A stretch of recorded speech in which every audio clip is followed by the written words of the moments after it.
Imagine a world where cryptocurrency is the norm, where Bitcoin and Ethereum rule the roost. It's not far off, folks.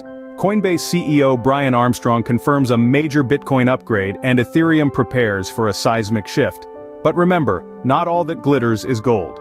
Voyager Digital, a cryptocurrency brokerage, is under fire from federal regulators for false FDIC claims. A word to the wise, always verify before you trust.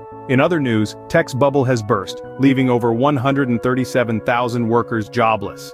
Layoffs cut across industry giants like Kraken, DoorDash, and Twitter. It's a tough time, but remember, after every storm, there's a rainbow. And speaking of rainbows, Celsius Network's bankruptcy plan has been confirmed by the courts. What does this mean for the world of cryptocurrency? It's a tale of caution and resilience, a testament to the ever-evolving landscape of tech. Stay updated, stay informed. For more on blockchain and how to earn free cryptocurrency, visit yourdailyblockchain.com and remember, knowledge is power.